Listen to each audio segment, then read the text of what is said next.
ரத்த பலி வாங்க போறேன்.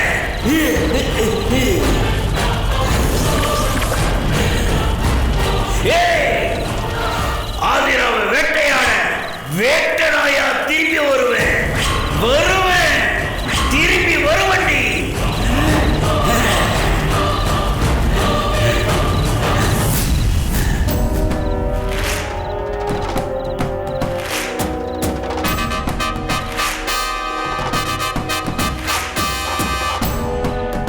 என்னண்ணே ஏதோ சாவு செய்தி வரப்போது, ஆதிரா செத்துருவான்னு சொன்ன, ஆனா ஒன்னத்தையும் காணும்.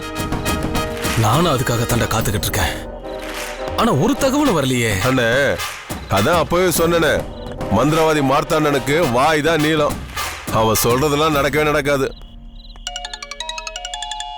டேய், ஆதிராவை முடிச்சிட்டான்னு நினைக்கிறேன். போன் வருதுடா. நிஜமாவே முடிச்சிட்டானா? பெரிய ஆளுதான் அவன்.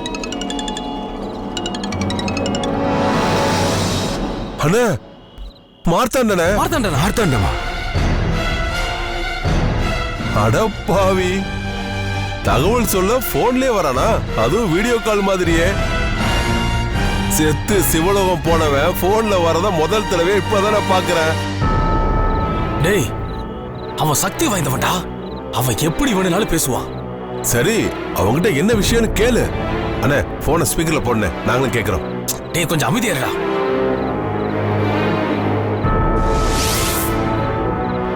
மார்த்தாண்டா, ஆதிராவை கொன்னுட்டல, அவ செத்துட்டல.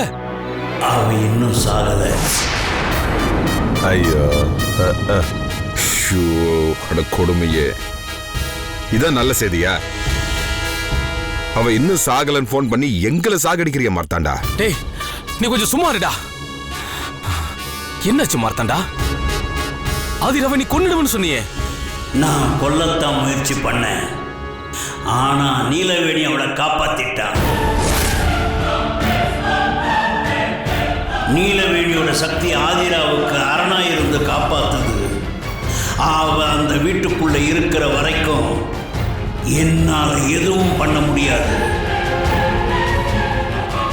அவ வீட்டை விட்டு வரணும், வந்தாதான் என்னால கொல்ல முடியும். அதுக்கு நீங்க தான் உதவி செய்யணும். யோ மார்த்தாண்டா, நாங்க மனுஷங்க, எங்க கிட்ட மந்திர சக்தி எதுவும் கிடையாது. ஆனா நீ மந்திரவாதி. ஒரு சக்தி வாய்ந்த பேயா இருந்துகிட்டு மனுஷங்க எங்க கிட்ட உதவி கேட்கிறியே, இது கேவலமா இல்ல? நீ நீலவேணியோட சக்தி புரியாம பேசுற.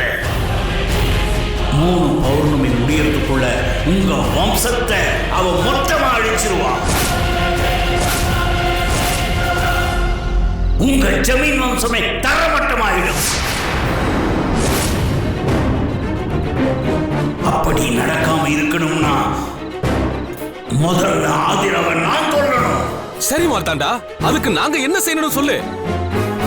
ஆதிராவை கொல்றதுக்கான நேரம் காலம் எல்லாமே இப்பதான் கூடி வந்திருக்கு. இன்னைக்கு ராத்திரிக்குள்ள அவன் வீட்டை விட்டு வந்தாகணும். அப்படி வந்தா நான் கொன்னுடுவேன்.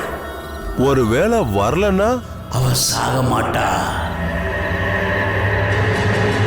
நீலவேணியோட கூட்டு சேர்ந்துகிட்டு உங்க வம்சத்தையே அழிச்சிருவோம். டேய், நீ கொஞ்சம் வாயை வச்சுட்டு சும்மா இருக்கிறியாடா? மார்த்தாண்டா, என்ன ஆனாலும் சரி, சாகுறது அவளதான் இருக்கணும். இன்னைக்கு ராத்திரி அவ வீட்டை விட்டு வெளியில வரணும், அவ்வளவுதானே?